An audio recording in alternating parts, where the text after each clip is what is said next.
చాలా శక్తి క్షేత్రం, అది మినీ హిమాలయాలా ఉంటుంది.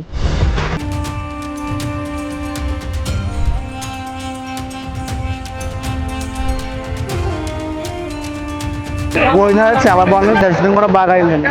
ఇక్కడ ఫెసిలిటీస్ అన్ని మాకు చాలా బాగా నచ్చినాయి, చూడడానికి చాలా బాగుంది. అన్నదానం ఏర్పాట్లు కూడా డాక్టర్ రఘువరం గారు చేయడం చాలా చాలా అద్భుతంగా ఉంది.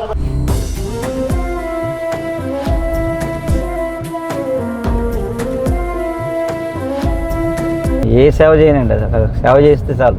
ఎంత పుణ్యం అందరికీ వచ్చి నేచర్ మళ్ళీ వాళ్ళకి కలిసి వచ్చేది చేస్తాం.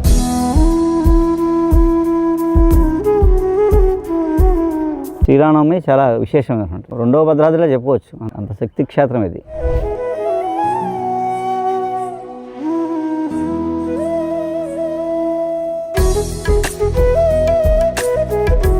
నమస్కారం. శతం జీవ శరదో వందమాన శతం హేమంతాచ శతం వసంతాన్. 100 శరతులు, 100 హేమంతాలు, 100 వసంతాలు హాయిగా వదిలి శాంతియుతంగా శుభ్రంగా ఆరోగ్యంగా ఆనందంగా జీవించాలి. అందరికీ శ్రీరామనవమి శుభాకాంక్షలు. చాలా చోట్ల అన్న సమానం చేస్తుంటాం, కానీ ప్రత్యేకంగా మనం రామదుర్గం, నేను ఎప్పుడైతే వనయాత్ర రామదుర్గం టు రామతీర్థం అని పెట్టాం కదా, రామతీర్థదుర్గంలో మనం ఈ సంవత్సరం అంటే 2 ఏళ్ల క్రితం చేసాం, అంతకుముందు చాలాసార్లు. ఈ సంవత్సరం శ్రీరామనవమి మన రామదుర్గం పోలవరం ప్రాజెక్ట్ దగ్గర రామదుర్గం. అది చాలా పురాతనమైంది, కొన్ని వేల సంవత్సరాల క్రితం నుంచి అక్కడ దానికి ఆ కొండకు చరిత్ర ఉంటుంది స్పిరిచువల్గా. అంటే రామదుర్గం అంటే రాముడు, దుర్గం అంటే కోట అనమాట. అలాగే అక్కడ రాముడు, దుర్గాదేవి, శివుడు అక్కడ స్వయంభూ అనమాట అండి. చాలా శక్తి క్షేత్రం, అది మినీ హిమాలయాలా ఉంటుంది. శ్రీరామనవమికి అన్న సమారాధన మనం 20,000 నుంచి 25,000 మందికి మనం ఆ ట్రైబ్స్ అందరూ ఆ పొడవలు వేసుకుని ఆ గోదావరి దాటి వస్తారన్నమాట. ఆ గిరిజనులు ఇంచుమించుగా 10,000 మంది వస్తారు ఆ పైన అటుపక్క నుంచి, ఆ కొండల నుంచి. కింద ప్రాంతం నుంచి వచ్చే వాళ్ళందరూ కూడా ఎక్కడికి నుంచి వస్తారు, దాదాపు 20,000 నుంచి 25,000 అంచనా వస్తారు. వాళ్ళందరికీ ఏంటంటే ఏం దారి ఉండదు, కొండ నుంచి 4 కిలోమీటర్లు కొండపైకి వెళ్ళాలి, అది సగం. అక్కడ నుంచి ఇంకో 3 కిలోమీటర్లు 4 కిలోమీటర్లు పైకి వెళ్తే ఆ పైన టాప్కి వెళ్తాం, అక్కడ కృష్ణుడు కూడా ఉంటుంది. కానీ ఆ సగంలో ఎక్కడైతే రాముడు స్వయంభూ ఉన్నదో అక్కడ మనం అన్న సమారాధన చేస్తామంటుంది. ఈ భక్తులందరూ అక్కడికి వచ్చి టిఫిన్ చేసి మరి పైన కృష్ణదుర్గం ఉంటాం, పైకి వెళ్ళి కృష్ణుడి చూసి వస్తారు. మళ్ళీ మధ్యాహ్నం భోజనం చేసి కిందకి వెళ్ళిపోతారు. అలా 8 నుంచి 12 లోపల అలా కుంభమేళాకి వచ్చినట్టు వచ్చేస్తారు జనం ఒకేసారి. తినేసి మధ్యాహ్నం 3 కల్లా అందరూ వెళ్ళిపోతారు. సాయంత్రం 5 గంటలకి అసలు ఇక్కడ ఎవరో ఉంటారు, మనిషి ఉంటారు. మీకు మళ్ళీ ఎవరో వండుకున్న వాళ్ళు సర్దుకోవడానికి ఉండాలి తప్ప మిగతా వాళ్ళందరూ వెళ్ళిపోతారు. కానీ 12,000 నుంచి 25,000 మంది వస్తారు, అది అక్కడ విశేషం. దానికి ఏర్పాట్లు ఒక వారం నుంచి 10 రోజుల నుంచి అన్నీ మనం సరుకులు ఎక్కడి నుంచి తేవాలని తెప్పించుకుంటూ మనం ప్లేట్ దగ్గర నుంచి అన్నీ చాలా జాగ్రత్త తీసుకుని, ఎందుకంటే అడవి అదంతా అడవి, అక్కడ ఏమీ మనం పాడు చేయకూడదని సంకల్పంతో అన్నీ తీసుకెళ్తున్నాం. ఏమాత్రం ఏమైనా కవర్లు ఏమి ఉన్నా మళ్ళీ మనం నెక్స్ట్ డే కూడా ఉండిపోతాను అక్కడ. ఇక ఇంతమంది భోజనం చేశారని అనుభవం కూడా తెలియదు, అంతలా చేస్తాం శుభ్రంగా, అంత ఫారెస్ట్ని అడవి కాబట్టి పాడు చేయకూడదు కాబట్టి. దానికి ఏర్పాట్లు అన్నీ కూరగాయల దగ్గర నుంచి అన్నీ మనం రకరకాలు సేకరించాం. అలాగే ప్లేట్లు ఉన్నాయనుకోండి, ఈ కేరళని తెప్పించాం మనం 25,000 ప్లేట్లు. ఇంకా ఇంకో చోట పెద్ద లాట్ ఉంది, అది సాయంత్రం వేరే వ్యాన్లో వస్తాం, వేరే వెహికల్లో వస్తుంది. 5,000 తీసుకెళ్తున్నప్పుడు మిగతా 20,000 వస్తాయి. ఎంత ఉల్లిపాయలు, అలాగే ఈ బంగాళదుంపలు. మన మెనూ కూడా చాలా మంచి బాగా పెడతాం. పులిహోర, ప్రసాదంతో పాటు కిచిడి, రైసు, సాంబారు, వంకాయ, బఠానీ, బంగాళదుంప కర్రీ, అలాగే మంచి పెరుగు, ప్రసాదం, పానకం విశేషం కదా. 4,000 లీటర్లు పానకం కలుపుతామండి. మిరియాలు, యాలకులు అన్ని చక్కేసి తులసాగేసి ఆ పానకం ఎలా ఉందో అలా కలుపుతాం, అదే విశేషం. ఇదంతా ఇవన్నీ కిరాణా సరుకులు అన్నమాట. జై శ్రీరామ్ అండి. ఈరోజు శ్రీరామనవమి సందర్భంగా రామదుర్గం వచ్చాము. ఇక్కడ ఎంత అద్భుతంగా ఉంది, చాలా వైప్రయాసాలతో ఇక్కడికి వచ్చిన కొండ మీదకి వచ్చిన తర్వాత ఆ శ్రీరాముడు దర్శనం చేసుకున్న తర్వాత అసలు వైప్రయాసాలు అన్నీ పోయాయి. అసలు దైవం అంటే మనం ట్రెక్కింగ్ చేసి నేర్చుకొని ఈ దర్శనంలో మనం ఎంత భాగ్యం పొందుతామని చూసాము. ఇక్కడ అన్నదానం ఏర్పాట్లు కూడా డాక్టర్ రఘువరం గారు చేయడం చాలా చాలా అద్భుతంగా ఉంది. ఎంతమందికి కూడా అన్నదానం చేయడము, ఆయన ముందు రోజే వచ్చి ఇక్కడ చాలా వైప్రయాసాలతో చేశారు.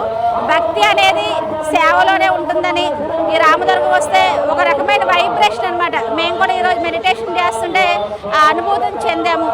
మనం ఒక 100 బస్తాలు రైస్, 100 బ్యాగులు రైస్ తీసుకెళ్తున్నాం. అక్కడ ఇంకో 50 బ్యాగులు ఆల్రెడీ పెట్టాం, అక్కడ 150 బ్యాగులు ఉన్నాయి. రైస్ ఎంతమంది వచ్చినా సడన్గా అనుకోకుండా జనం ఇంకో 5,000 వచ్చినా అదే రెడీగా ఉంటాం. అంతే సరుకులు, ఇవన్నీ కూరగాయలు, ఇవన్నీ కొన్ని కాశీపట్నం నుంచి అక్కడ తెప్పించాం. ఆ అల్లం ప్రత్యేకం ఉంటుంది, ఇవన్నీ బెల్లం ప్యాకెట్లు అన్నమాట. పానకం కోసం ప్రత్యేకమైన పొడి. ఇదంతా ఇలా మంచి ఆర్గానిక్ మన బెల్లం, మన అన్నింటిలో వాడతాం ప్రసాదాలు. వాటిలో ఇదే బెల్లం ఒక 300 కిలోలు తీసుకెళ్తున్నాం. పానకాన్ని ప్రత్యేకంగా వంటకు కాకుండా, ప్రసాదాలకి ఎట్లా కాకుండా ఓన్లీ 300 కిలోల బెల్లం. మనం నిన్న రాత్రే 9 ట్యాంకర్ల నీళ్లు పైకి పంపించాం. చిన్న మార్గం కూడా ఏర్పాటు చేశారు పైకి. అలాగే మంచినీళ్ళు వాళ్ళు వేరే 20 రోజుల నుంచి వాళ్ళు పని చేస్తున్నారు అక్కడ. అలాగే ఇక్కడ మన వాళ్ళందరూ ఒక 20-30 మంది ఈ సేకరించే పనిలో ఉన్నారు. పొద్దున్న 8 కల్లా భోజనాలు స్టార్ట్ చేస్తారు. 8 గంటలకల్లా అన్ని వంటలు వండేసి భోజనాలు వడ్డం స్టార్ట్ చేశారు. అది అక్కడ పని. మధ్యాహ్నం 3-4 కల్లా అయిపోద్ది అన్నమాట. జనం పని చేస్తారు. అన్ని వేల మందికి చేయడానికి 200 మంది ఈ హెల్పర్స్ వీళ్ళందరూ వర్క్ చేస్తారన్నమాట. వాళ్ళతో పాటు మనం కూడా ఇదంతా లోడ్ వేసుకుని బయలుదేరుతాం. డాక్టర్ గారు రాత్రి నుంచి పాపం వెలుగుగా ఉండి మంచిగా ఇక్కడ బాగా వంటలు కూడా దగ్గర ఉండి చూసుకుని బాగా వండి పెట్టారండి. ఇక్కడికి వచ్చి జనాలు కూడా ఆ గ్రీన్ టీ లెట్ గా ఇచ్చారు. అది మాత్రం భలే ఉంది. తాగుతుంటే అమృతంలా ఉండేది. ఆ టీ అయిపోయి పొద్దున్న మళ్ళీ మధ్యాహ్నం కూడా ఉప్మా దగ్గర జీడిపప్పు ఉప్మా పొద్దుట అది ఇంకా టేస్ట్గా ఉంది. అది అయ్యేకప్పుడు తర్వాత సాంబారు రైస్ దగ్గరుండి అన్ని మంచి దగ్గరుండి చూసుకుని రాత్రి తెల్లవారు ఆయన పడుకోకుండా జాగ్రత్త అక్కడ ఉండి వంటల కాడ కూర్చుని జాగ్రత్త అన్ని వండి పెట్టారు. ఏది చూసా టేస్ట్ మాత్రం మంచి అదిరిపోయింది. వంటలు అయితే మాత్రం ఆయన దగ్గరుండి రాత్రికి వాళ్ళు నిద్ర లేదు, దగ్గరుండి చూసుకుని ప్రతిదీ టేస్ట్ చూసి ఎలా ఉన్నాయి ఏంటంటే దగ్గరుండి వండించారు. అన్న సమారాధన అనుకోండి. భోజనం ఎంత చేయగలిగితే సంవత్సరం బట్టి ఎంత చేస్తే అంత మనకి దానికి 10 రెట్లు నేచర్ మనకి తిరిగి ఇస్తామన్నమాట.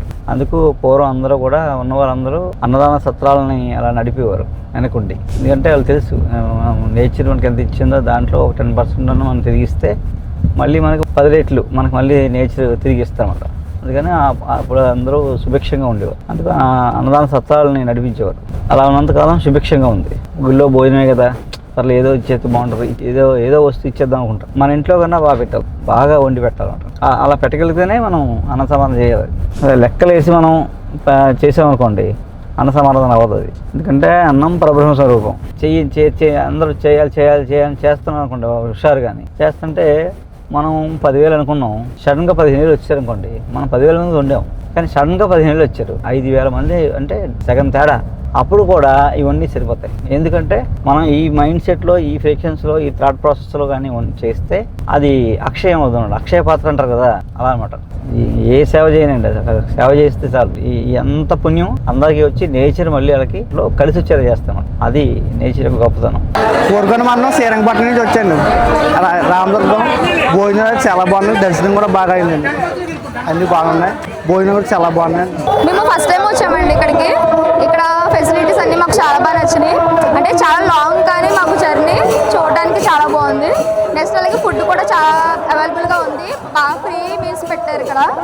నిన్న మన ఆశ్రమంలో బయలుదేరి రాత్రికి రామదుర్గం చేరుకున్నాం. నేలకోట మీదుగా కోరుకొండ, శ్రీరంగపట్నం, శరవరం, నేలకోట మీదుగా రామదుర్గం. అంటే కొండ పెద్ద కొండ, ఇది చాలా పెద్ద కొండ, చాలా ప్రాచీనమైంది, చాలా పురాతనమైంది. చోళుల కాలం నుంచి ఉన్నది. రామదుర్గం అని పేరు. రామ అంటే రాముడు గుడి, దుర్గం అంటే కోట. పైన కృష్ణుడు గుడి ఉంటుంది, ఎందుకంటే కృష్ణదుర్గం కూడా అంటారు అనమాట. అది కింద మధ్యలో ఉన్నది రామదుర్గం. కొండ సగంలో రాముడు ఉంటాడు, పైన కృష్ణుడు గుడి ఉంటుంది, కోట ఉంటుంది. కోట శిథిలం అయి ఉంటుంది. చాలా ప్రాచీనం, చాలా వేల సంవత్సరాల నుంచి ఉన్నది ఇది. ఇక్కడ నుంచి మా గోదావరి, రాజమండ్రి ఏమైనా కనిపిస్తాయన్నమాట. పోలవరం పక్కనే ఇది. పురుషోత్పట్నానికి ఒక కొండ దగ్గరికి 4 కిలోమీటర్లు ఉంటుంది. కొండ పైకి ఒక 6 కిలోమీటర్లు. అంటే ఆధ్యాత్మికంగా చెప్పాలంటే రాముడు, వినాయకుడు, రాముడు, దుర్గాదేవి, శివుడు, అలాగే కృష్ణుడు. అలాగే ఇక్కడ అరుదైన వృక్ష సంపద ఉందన్నమాట. రావి చూస్తాం మనం. ఇక్కడ కొండరావి ఉంటుంది. ఇక్కడ అది చాలా రేర్ ప్లాంట్ అనమాట.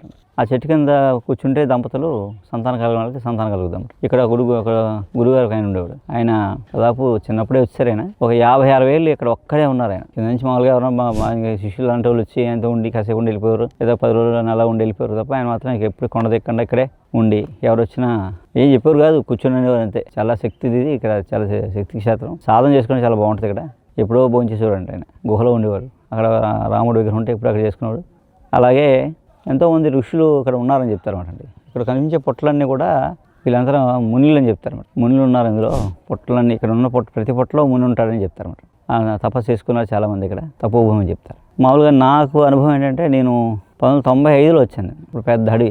మామూలుగా నడకే అక్కడి నుంచి, నేలకోట నుంచి నడిచి వచ్చాను. వచ్చి 3 రోజులు ఉన్నాను ఇక్కడ సరదాగా. అలా నేను ఇప్పటికి 50 సార్లు వచ్చి ఉంటాను.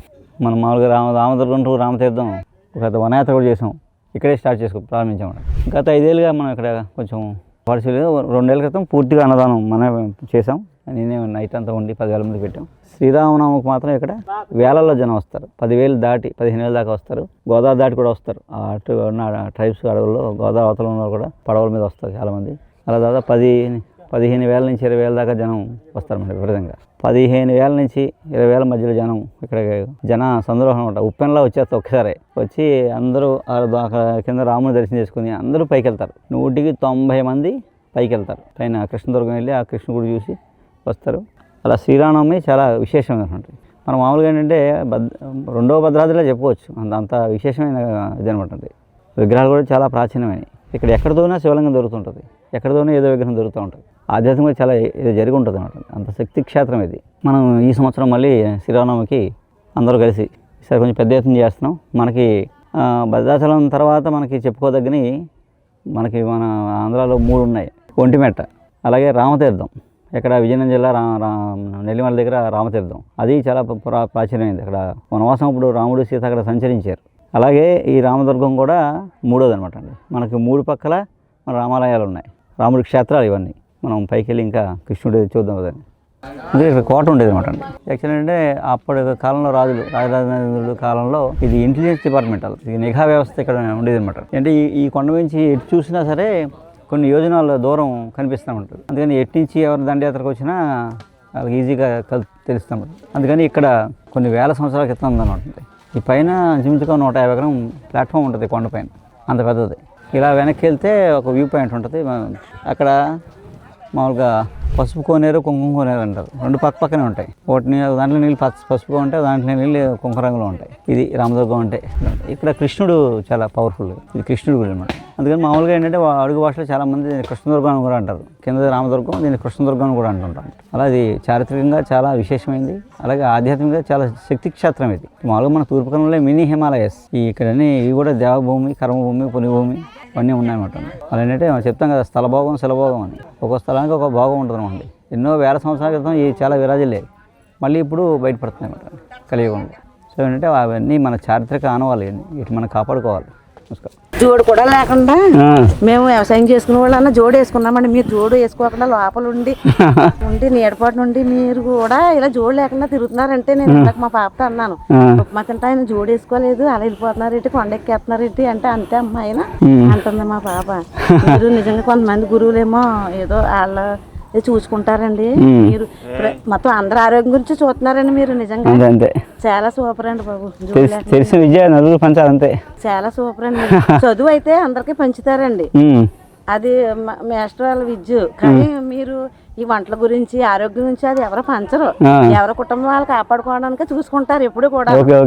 మీరు అందరికి ఆరోగ్యం కాపాడాలని చూస్తున్నారు. సూపర్. గురువు గారు వచ్చారండి రాత్రి. ఆయన మాకు భోజనాలు అవి చాలా బాగా అరేంజ్ చేశారు. వంకాయ కూర అది కూడా ఆయన చేశారండి స్వయంగా. అలాగే ఇక్కడ వచ్చిన వాళ్ళకి ఎటువంటి కడుపు నొప్పులు, వామిటింగ్స్, వికారాలు ఏమి లేకుండా ఆయన అందులో మాకు పానకం తయారు చేసి ఆయన ఇచ్చారండి ఉదయం. అలానే ఇప్పుడు కిచిడి ఇవన్నీ కూడా చాలా బాగా వండారండి. వంటలన్నీ చాలా బాగున్నాయి, అందరూ కూడా తిన్నామండి.